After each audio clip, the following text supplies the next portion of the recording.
There you go. Great. All right, you want to talk Nakato at 62 points or Dan Hollins at 87 points? Welcome to the Rugby Rant podcast show, your premier North American rugby podcast. Growing rugby, one fan at a time.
What up, Rugby Rant fans? Once again, it's the Hammer, and we are bringing Super Brew along with our partners from Shop MLR, powered by Rugby Now. Get yourself some gift cards, $25 every week, $150 for first, $100 for second, and $50 for third. Join in on the fun.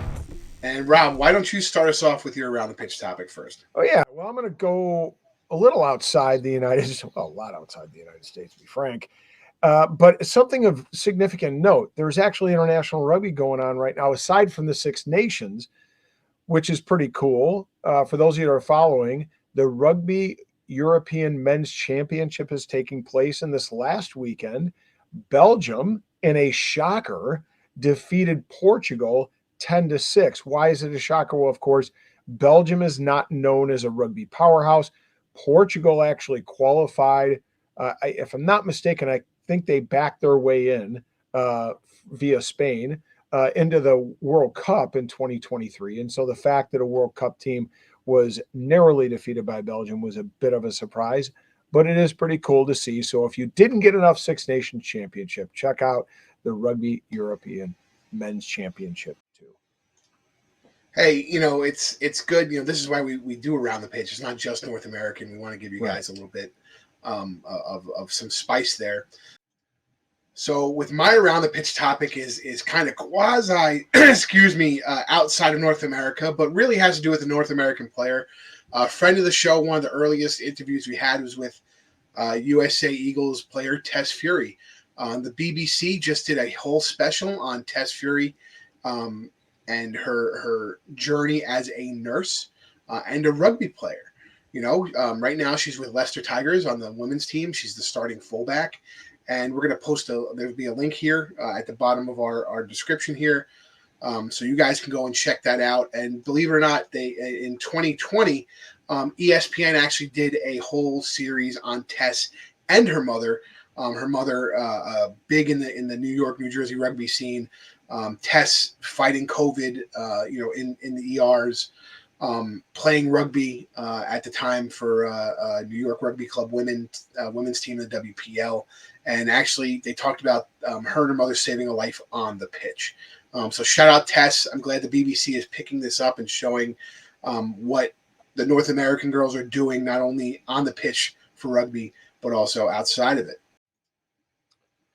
Yeah, buddy. So that was a good one. Tess was a great interview. Lovely, lovely gal. Glad to see her getting her due.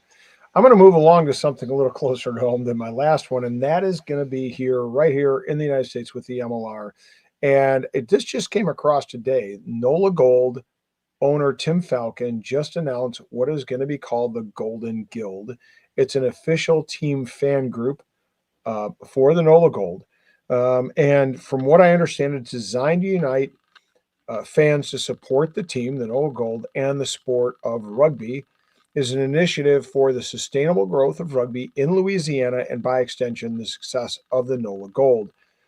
There's going to be attempts to, inroads to show support for rugby locally, to help NOLA Gold sell tickets, to help NOLA Gold introduce newcomers to the sport, and really try to invest in that long-term sustainability and viability of rugby in New Orleans. I There's going to be a link that we're going to put in if anybody's interested in being involved in getting more information. I did so, of course, and what it does is I got an email back, automated email from Tim, but custom web page specifically for the Golden Guild Journey. There's going to be personalized web pages for this group. There's going to be a promotional toolkit that will help fans who really want to promote the team and promote rugby do so, and then exclusive NOLA Gold rugby experiences. So, this is not unusual that a team is running a fan page or a fan group of sorts. Some other teams have done it, but it's a way for them to kind of be a little bit more pointed in what they want to achieve in the fan experience. So, if you're interested, check the link below, check it out, and you can get some more information above and beyond what the common fan might do. As somebody who ran a fan club, and don't get me wrong, I did have a lot of good backup with Rugby New York, and bouncing ideas off of them and then giving me ideas. And, there you go. Ironworkers kit right there. I do like this effort for the team to not only say, hey, this is a club for the fans of the gold, but what part of our journey is going to be, again, making inroads in the local game in New Orleans and Louisiana, and not just New Orleans, Louisiana, right? That's their state. Let's run some youth this, let's do some youth that, let's get some youth at the games, let's get you out to youth games, things like that. And I'm sure those are the types of initiatives they're going to talk about. Speaking of initiatives, even though we really didn't talk about it last week, everybody already knows that Scott Lawrence, the interim tag, was taken off the head coaching spot for the Eagles interim head coach Scott Lawrence. But a couple of days ago, he posted on his LinkedIn. He said, "Today we're sharing the Gemini big plays, upping the competition for the U18s and U20s through new tours and aligning efforts to Junior World Championship promotion, improving the playing base and launching the Anthem 2031 National Academy.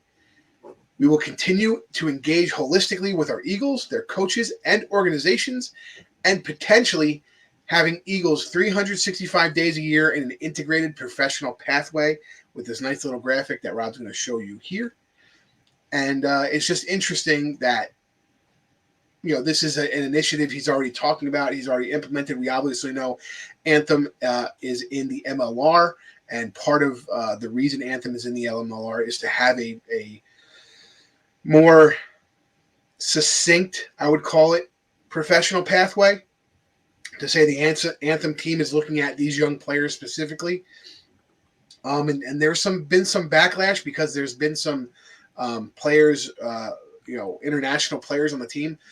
I think something like by the time they hit 2025, and this is due to some what do you call it? The eligibility rules.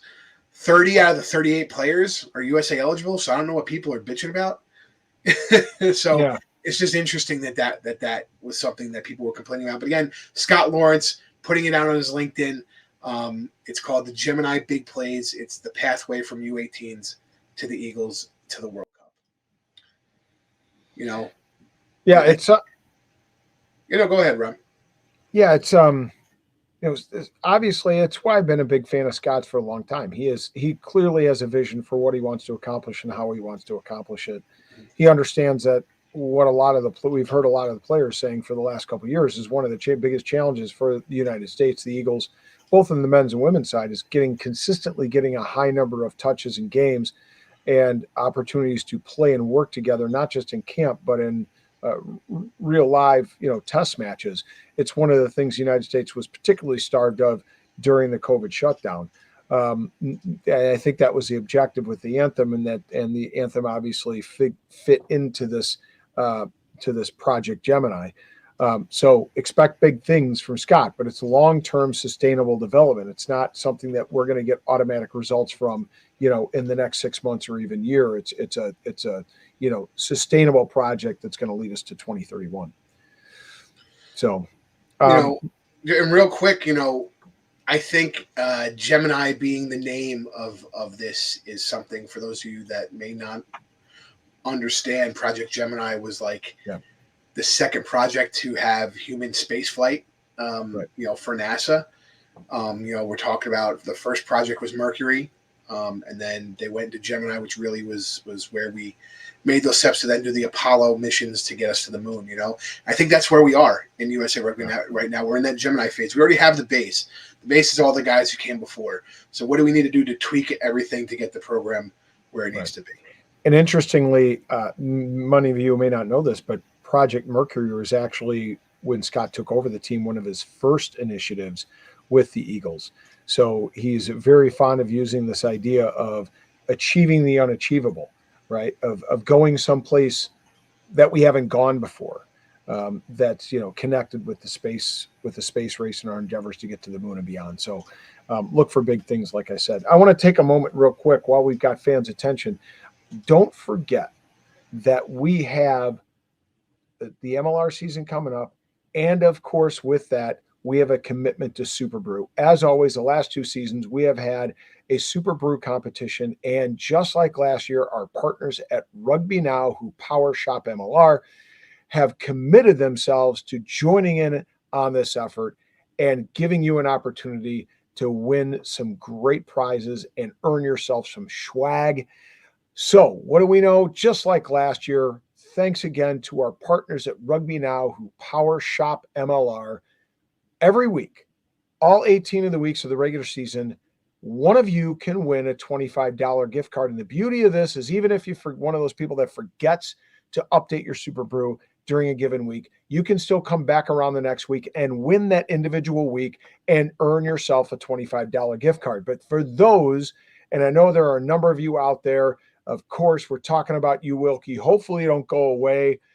Rick Collins always engaged. My progeny, Preston, always in the hunt.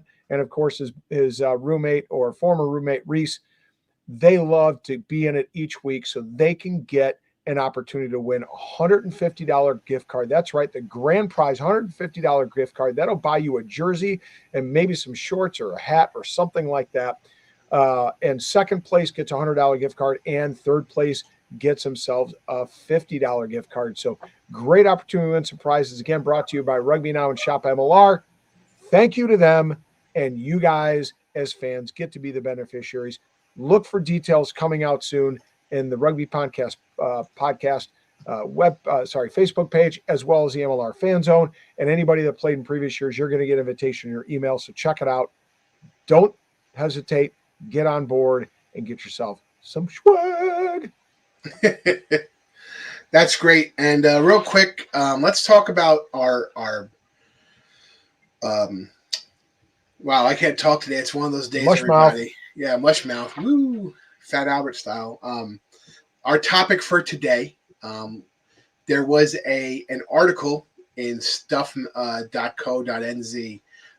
by David Long, dated January 31st of 2024, that says that New Zealand Super Rugby is exploring a team in the United States. And we've also heard some rumors out of New Zealand, me and Rob have, that